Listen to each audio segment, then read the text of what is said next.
दोस्तों जय मसीह। आप सभी का प्रभु यीशु मसीह के नाम में बहुत बहुत स्वागत है 5 minutes Bible study with pastor Dhanraj के इस प्रोग्राम में। आशा करता हूं आप लोग खैरियत से हैं, सलामत हैं और मेरे यीशु ने आपको सुरक्षित रखा है। दोस्तों उम्मीद रखता हूं कि जो पिछले वीडियोस अभी तक जितने अपलोड किए हैं उन सभी से कुछ ना कुछ आप लोग सीख रहे हैं, आपकी आत्मिक उन्नति हो रही है इस लॉकडाउन के दरमियान। और मैं जानता हूं कि ना केवल आप खुद देख रहे होंगे बल्कि दूसरों को भी शेयर कर रहे होंगे और उन तक भी आप ये जो शिक्षाएं हैं पहुंचा रहे होंगे। दोस्तों उसी कड़ी में आज एक और वचन का खुलासा है जो कि बहुत अद्भुत है। मैं विश्वास रखता हूं कि जब आप उसको सीख रहे होंगे, देख रहे होंगे, आप खुद यीशु के और नज़दीक आओगे, समझोगे बेहतर तरीके से जीवन को कैसे जीना है, समाज में, सोसाइटी में, चर्च में और सभी लोगों के बीच में आपको कैसे जीना है। और साथ ही साथ आप जो है जब दूसरों को फॉरवर्ड करोगे तो वे भी जो है यीशु के नज़दीक आ पाएंगे और वही चीज़ें उनके साथ होगी। चलिए दोस्तों, जो शुरुआत के स्लाइड्स हैं जिस पे मैं आजकल बात नहीं कर रहा हूं, केवल दिखा रहा हूं, दिखाकर तुरंत आज के वचन के खुलासे पर हम आना चाहेंगे ना। सबसे पहले दोस्तों आपको पता होगा कि ये सारे स्लाइड्स होते हैं और आपको इसके साथ क्या करना है आप सभी जानते हैं। और दूसरा मसीह मंथन बैठक, ये उसके नंबर हैं और इसका स्क्रीनशॉट ले लीजिएगा ताकि कॉल करने में आसानी होगी। आज के वचन का खुलासा जैसे मैं आपको अभी बता रहा था, आज के वचन का खुलासा जो मैं रखने जा रहा हूं, आज वचन अद्भुत है। वापस कहता हूं आप बहुत कुछ सीखोगे। चलिए कौन सा वचन है?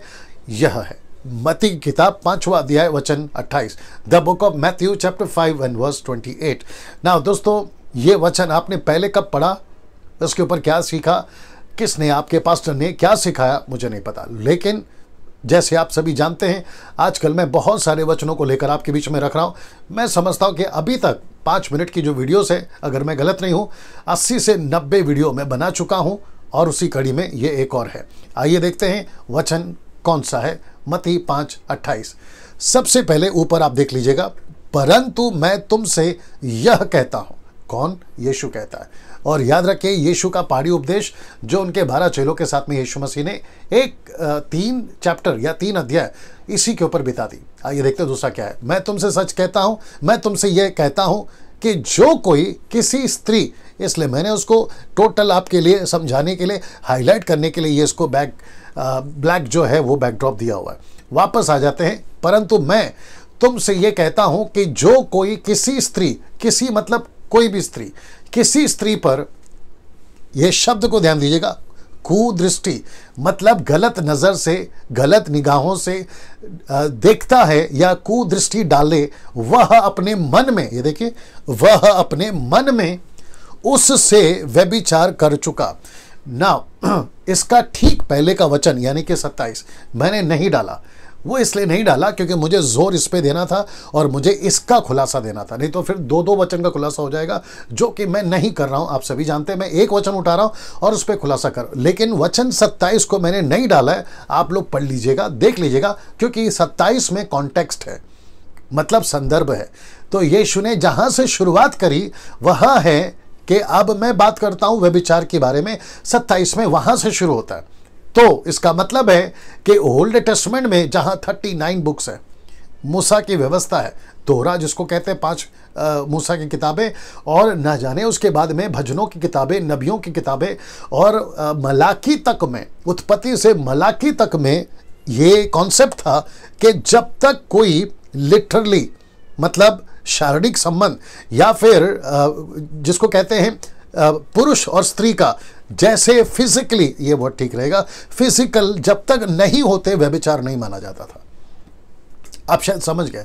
मैं रिपीट करता हूं कि जब तक फिजिकल नहीं होते थे तब तक व्यभिचार नहीं माना जाता था। लेकिन यीशु ने अब कॉन्सेप्ट चेंज कर दिया है, इसको कहते हैं अपग्रेड कर दिया है। अपग्रेड क्या है कि फिजिकल व्यभिचार तो दूर की बात है, वो तो गलत है ही, लेकिन यीशु मसीह ने अपग्रेड कैसे किया कि अगर मात्र तुम देख लेते हो, कौन सी नजर से? कुदृष्टि मतलब गलत नजर से, अगर देख तक लेते हो किसी स्त्री को तो वो व्यभिचार कर बैठा, इसके बावजूद कि वो फिजिकल नहीं हुआ। Can you believe this? मैं कुछ सेकंड इसको रख रहा हूं और मैं चाहता हूं कि आप जितने अभी देख रहे हैं, आप कौन है मुझे नहीं मालूम, भारत और भारत के बाहर किसी भी कंट्री से आप देख रहे हैं, आप किस दर्जे के लोग हैं, मतलब आप विश्वासी हैं या अविश्वासी हैं, मुझे कोई फर्क नहीं पड़ता, लेकिन ये सबके लिए साथ ही साथ अगर कोई पास्टर देख रहा है, अगर कोई इवेंजलिस्ट देख रहा है, अगर कोई बाइबल टीचर देख रहा है, अगर कोई प्रीचर देख रहा है, वो चाहे किसी भी वर्ग और किसी भी उम्र का हो, मैं उन सभी को कहना चाहता हूं कि सर मत्ती 5:28 अपग्रेड हो चुका है। अपग्रेड हो चुका है। अपग्रेड बोलो, अपडेट बोलो, क्योंकि ओल्ड टेस्टमेंट में था कि जब तक आप फिजिकल नहीं होते तब तक व्यभिचार माना नहीं जाता था। और आज भी कई कंट्रीज में ये रूल है कि जब तक कोई फिजिकल नहीं होता, कानूनी तौर पे वो गलत नहीं है। लेकिन यीशु मसीह ने अपने बाइबल में, अपने पहाड़ी उपदेश में चेलों को क्या कहते हैं ना, शॉक दे दिया या झटका दे दिया। और उसी झटके को मैं आपके बीच में रख रहा हूं कि करना तो दूर की बात है, अगर आपने मात्र देख लिया तो ये गलत है, ये गलत है। और यीशु कहता है, उसका आगे का वचन कहता है कि ऐसा व्यक्ति 29 और 30 अगर पढ़ लेंगे, जो कि मैंने नहीं डाला, आपको वजह बता दी। वहां लिखा है कि अगर तेरी आंख तुझे ठोकर खिलाए तो उसको निकाल दे, नरक जाने से बेहतर है। तो इसका मतलब है कि फिजिकल होना से नरक जाते थे, अब तो मात्र देखने से, वो भी गलत नजर से देखने से बात कर रहा हूं, बंदा सीधा नरक चला जाएगा। अब सोच के देखिए क्या पावरफुल स्क्रिप्चर है। सो अभी इसी को ध्यान में रखिए। अब यहां से मैं आगे बढ़ रहा हूं। कौन सा बात आपके बीच में रख रहा हूं? ये वाला। सबसे पहले ये पोस्ट देख लीजिएगा, जो कि YouTube का थंबनेल मैंने इसी आंख को रखा है, जो कि आप देख सकते हैं। मैंने गूगल से मदद लिए या फोटो वहां से लिए ताकि मैं आपको एक्सप्लेन कर सकूं कि आंख ही व्यभिचार का सबसे बड़ा द्वार है। मैं इसको इंग्लिश में भी रख देता हूं, an eye is the gate of all lust. जी, ये दोनों रखा है मैंने, इंग्लिश और हिंदी। वापस कहता हूं कि फिजिकल व्यभिचार करना दूर की बात हो गई, अब अपडेट हो गया। सिर्फ आंख से आपने देख लिया, खत्म। आपकी लिस्ट, आपकी गिनती उस लिस्ट में आ जाती है जहां पे आप व्यभिचारी कहलाए जाते हो। इसलिए लिखा है कि ना, eye is the gate of all lust. Now इसको भी ध्यान में रखिएगा।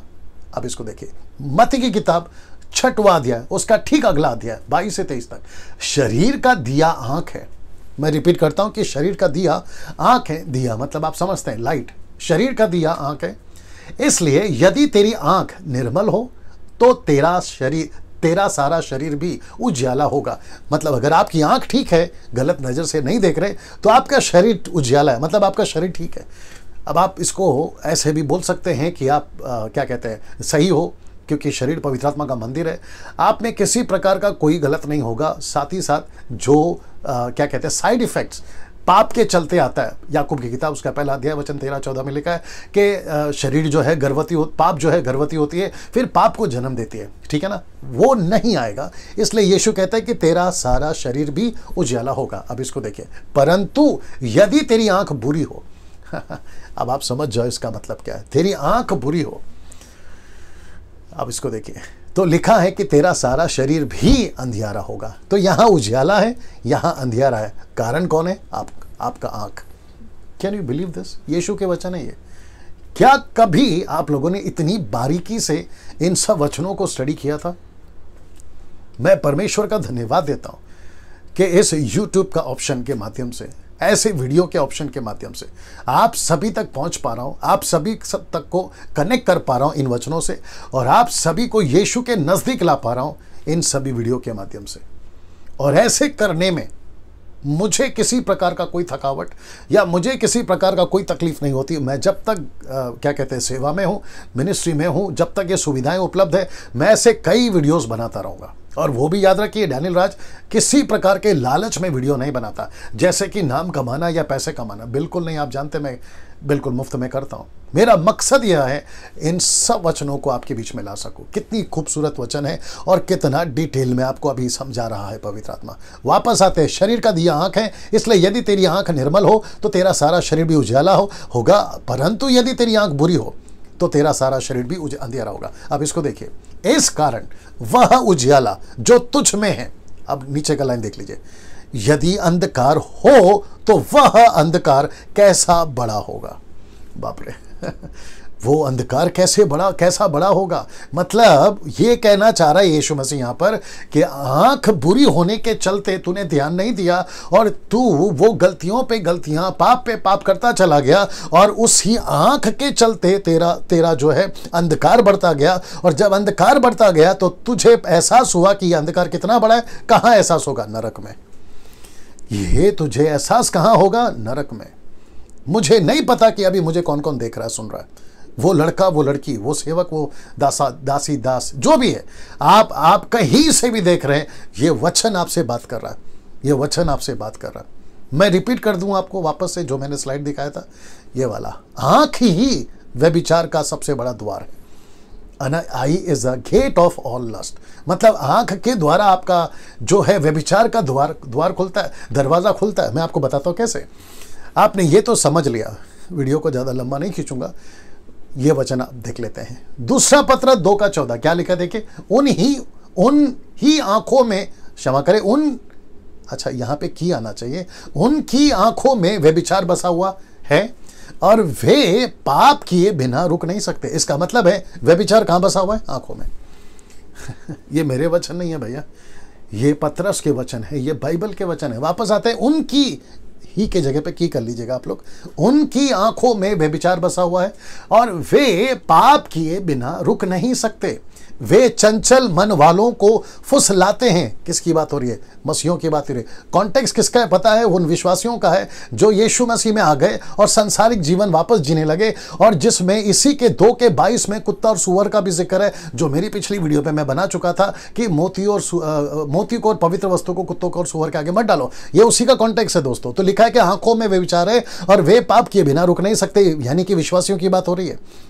वे चंचल मन वालों को फुसलाते हैं, उनके मन को लोभ करने का अभ्यास हो गया, उनके मन को लोभ करने का अभ्यास हो गया, मतलब प्रैक्टिस हो गया है। वे संताप के संतान है, ब्रैकेट में इसलिए डाला है, dead souls and children of कर्स।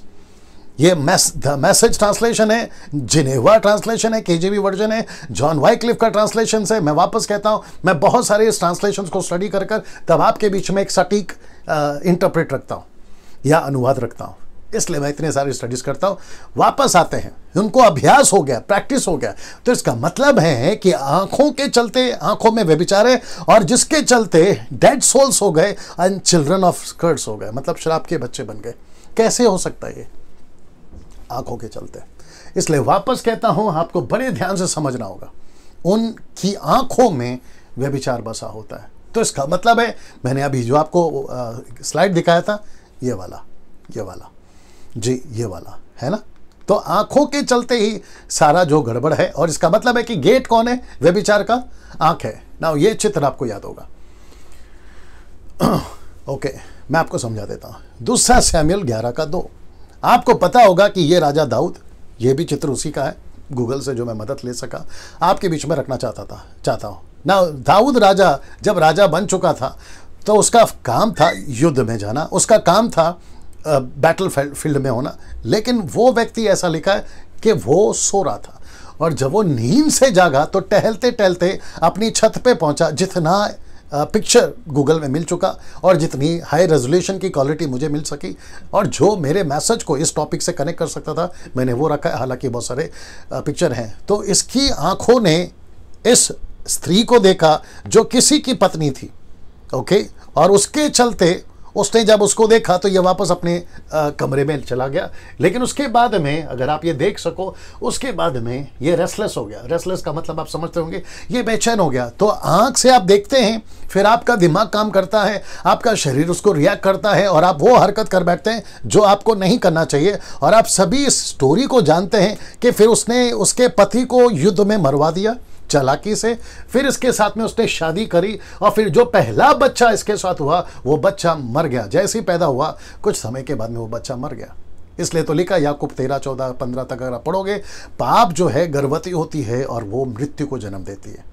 अब आप सोच के देखिए कि राजा दाऊद, जिसको परमेश्वर ने कहां से उठाकर कहां का राजा बनाया, लेकिन उसके आंखों पे उसको गोलियात को मारने का नियंत्रण था, उसको शेर और भालू को मारने का नियंत्रण था, उसको हर चीज पे नियंत्रण था, लेकिन उसको अपनी आंखों पे नियंत्रण नहीं रहा। सोच के देखिए, ऐसा योद्धा, ऐसा वीर जो कि इजराइल का राजा होकर किस पे काबू नहीं कर सका? अपनी आंखों पर। यह सबक है, यह सीख है ये लेसन है हमारे सब के लिए, हम सबको ये कुछ सिखाता है, इसलिए मैं ये वचन को रख रहा हूँ ना। इसी के ठीक अपोजिट में एक लड़का रख रहा हूँ। ये वो लड़का है जिसका नाम है जोसेफ, हिंदी में यूसुफ। आप सभी को पता है याकूब का बेटा, जो कि 12 बच्चे, उसमें से ये वाला याकूब, क्षमा करें यूसुफ, ये चला गया था, इसको भेज दिया गया था इश्माइली के उस झुंड में। फिर ये इजिप्ट में भेजा गया और वहाँ पर पोतीपर की पत्नी के साथ, ये उसकी पत्नी पोतीपर की पत्नी है, वहाँ पर ये नौकरी का काम कर रहा था। फिर ना मैं ये पिक्चर लाइन से दिखाऊंगा आपको। उसने देखा पहले, फिर उसके पास गई, उसको उसने क्या कहते हैं ना, गलत काम करने के लिए अप्रोच किया। फिर उसके बाद में इसने उसको मना किया। फिर उसके बाद में उसने उसका कपड़ा पकड़कर उसको रोकने की कोशिश करी। लेकिन ये जो चित्र है ये बहुत इंपॉर्टेंट है। ये कपड़ा छोड़कर भागा। ये चित्र आपको मदद करेगा। ये कपड़ा छोड़कर भागा। वही अपोजिट में आपको फिर ले चलता हूं। वही ठीक ये लड़का, क्षमा करें, ये राजा जो जबरदस्ती जा रहा है या उसको मौका दे रहा है पाप को, ये यहां से पाप से भाग रहा है। सी द डिफरेंस, ये यहां पे भाग रहा है। ये सब आपकी बाइबल में। मेरी कोशिश है कि मैं आपको हर एंगल से, हर तरीके से समझा सकूं। आपको ऐसा भागना है। मैं अभी आऊँगा, जब आपके सामने रूबरू होऊंगा कैमरा में, मैं आपसे कुछ बात करूंगा। सो ऐसा चित्र मैं इसलिए रखा हूं ताकि आपको समझ सके, आपको समझ आए कि क्या हुआ था और आपको क्या करना है ना। अब इसको देखिए, इसको देखिए। आप सभी वाकिफ है ये कौन है? ये आपकी आदि माता है, जिसको कहते हैं पहली औरत, जिसका नाम है हव्वा, ईव। सांप ने इसके पास आकर कहा, फल देख। वचन रख देता हूं, जेनेसिस 3:6, उत्पत्ति 3:6। स्त्री ने देखा, शब्द देख लीजिए, स्त्री ने देखा कि आहार के लिए, मतलब खाने के लिए वृक्ष उत्तम है, मतलब पेड़ उत्तम है, वह आंखों को लुभाता है। क्या लुभाता है? ये तो सबसे पहले लूसीफर ने उसको किसमें फंसा है? देखने में। और पहला यूहन्ना 2:16 अगर आप पढ़ोगे, लिखा है कि आंखों की अभिलाषा, यूहन्ना इसको कहता है न्यू टेस्टमेंट में। तो इसका मतलब है कि आज सारा खेल आंखों का ही है। यहीं से शैतान ने एंट्री करी, यहीं से पाप हुआ। और यीशु ने भी कहा, जो मैं आपको पढ़ा चुका हूं, कि आंख को आपको संभालना बहुत ज़रूरी है। आंख को आपको संभालना बहुत ज़रूरी है ना। ये सब आपके बीच में मैं रख रहा हूं। ये सारी चीज़ें आपको समझना बहुत ज़रूरी है दोस्तों जी, बहुत ज़रूरी है। अब कुछ चीज़ें आपके बीच में रखना चाहूँगा, कुछ आपसे बात करना चाहूँगा। अब ऐसी ही समस्या चर्चेस में है, ऐसी ही समस्या आपके पड़ोस में है, आंखों की व्यभिचार वाली बात कर रहा हूँ। और ऐसी ही बातें आज पूरे संसार में, भारत में, भारत के बाहर। तो जब आप इस बुरे दिन में जी रहे हैं, ऐसी आसपास की अवस्था में जी रहे हैं, जो कि पतरस कहता है कि इनको अभ्यास हो गया, प्रैक्टिस हो गया है, किससे? आंखों से। अब उसको उल्टा कर सकते हैं। मतलब जो पहले प्रैक्टिस था पाप को देखने का, जो पहले प्रैक्टिस था, अभ्यास था गलत चीज़ों को देखकर करने का, अब उसको उल्टा कर सकते हैं कि ऐसी प्रैक्टिस करें कि इन आंखों से वो ऐसा कुछ ना देखें जो पहले आप देखते थे। तो आपको इसको प्रैक्टिस करानी होगी, ये ऑटोमेटिकली नहीं होगा। आप जब कहीं घूमने जाते, खैर आजकल तो लॉकडाउन चल रहा है, कुछ कुछ जगह पे छूट है तो आप लोग शायद घूमते भी होंगे, तो इसको प्रैक्टिस कराओ। कहाँ तक देखना है, कहाँ तक नहीं देखना है, इसको प्रैक्टिस कराओ। जब आप चर्च में होते हो, विशेष करके वर्शिपर्स, वर्शिप लीडर्स, पास्टर्स, इसको प्रैक्टिस कराओ। साथ ही साथ जो प्रीचर है, इसको प्रैक्टिस कराओ। जो क्या कहते हैं ना, समाज में घूमता है, मसीहों की बात कर रहा हूँ, इसको प्रैक्टिस कराओ। अविश्वासी को तो बेड़ा गर्क है, उनका क्या होगा पता नहीं लेकिन जो मसीह लोग हैं उनकी बात कर रहा हूँ। जब तक ये ठीक है, आप सब ठीक हैं। अगर ये बिगड़ गया, जैसे मती में पढ़वाया मैंने 6वें अध्याय में, सब बिगड़ गया, सब बिगड़ गया। सो ये इतना सा छोटा सा आंख आपको अनंत काल के लिए नर्क दिखा सकता है। अब आप सोच के देखिए, अभी अगर कोई देख रहा है और आपको पता है कि जब आप टीवी देखते हो आप क्या क्या देखते हो और आपको क्या नहीं देखना चाहिए, इसके ऊपर आपको कंट्रोल नहीं है, आप बेकाबू हो जाते हो। जब आपके मोबाइल को ओपन करते हो, कौन से स्लाइड्स ओपन हो जाते हैं या कौन सी वीडियोस ओपन हो जाती है, उस पर आपको कंट्रोल नहीं है, आप बेकाबू हो जाते हो दाऊद की तरह। तो आपको कंट्रोल में करना होगा, इसको प्रैक्टिस कराना होगा। आप जब कहीं पे घूमने जाते हो, इवन आपके चर्च के लोगों के पास में आपका उठना बैठना होता है, इंटरेक्ट होता है, आप इसको प्रैक्टिस कराइए। जबकि आप बेकाबू हो जाते हो, प्रैक्टिस नहीं होती। तो ये चीज़ें आपके बीच में रख रहा हूं। अगर इस वक्त में आपको पवित्र आत्मा बात कर रहा है, आपके साथ में आपका जीवन कैसा है, खास करके आंखों का, आपको जितनी जल्दी हो सके उसके ऊपर आपको वर्कआउट करना है, उसके ऊपर आपको मेहनत करनी है, आपको जितनी जल्दी हो सकता है। अगर आपको लगता है कि मेरे को बड़े ध्यान से सुनना, एक ऐसी बात बोलने जा रहा हूँ, अगर आपको लगता है मुझे नहीं होता है, मैं उस वर्शिपर से कहना चाहता हूं वर्शिप करना बंद करके चुपचाप घर पे बैठिए, पहले इसको ठीक करो। जी दोस्तों, अगर वो पास्टर है और कहता है कि इस पे कंट्रोल नहीं है, मैं उसको कहना चाहता हूं कि घर पे बैठो, सब बंद करके घर पे बैठो। आप प्रीचर हैं, एवेंजलिस्ट हैं, आपका इस पे कंट्रोल नहीं है, सब बंद करो, घर पे बैठो। क्योंकि ये सब करके अगर आप पहुंच गए नरक में तो क्या फायदा, बताइए। इसलिए तो यीशु ने कहा ना, जो चीज तेरे को ठोकर देती है उसको पहले निकाल। यीशु ने यह भी कहा वेदी पे आते वक्त, अगर तुझे याद आए कि कुछ ठीक नहीं है, हालांकि बात रिलेशनशिप की है, आपस में एक दूसरे की, लेकिन मैं इसको इसमें कनेक्ट करूंगा, तो ऐसी वेदी पे परमेश्वर ऑफरिंग, अर्पण, बंट ऑफरिंग, या आपका जो भी है, आपका दुनिया भर का म्यूजिक, आपका दुनिया भर का गाना, 90% वर्शिपर्स, 90% क्रिश्चियंस, 90% मिनिस्टर्स नेशनली या इंटरनेशनली इसमें फंसे हुए हैं। मैं आपको सच बता रहा हूं। तो जितनी जल्दी हो सकता है इसमें से बाहर निकलिए। दोस्तों, मेरी कोशिश है ऐसे कई वचनों के साथ आपके बीच में कई खुलासा रखता चला जाऊं, जो कि मैं करता रहूंगा, ठीक है ना। इसको याद रखिए, अगली वीडियो के साथ में फिर मुलाकात होगी। प्रभु आपको बहुत आशीष दे। इसको शेयर करना नहीं भूलना, और याद रखिए 6 तारीख को Daniel, the book of Daniel के ऊपर मैं बात करूंगा। प्रभु आपको आशीष दे। जय मसीह।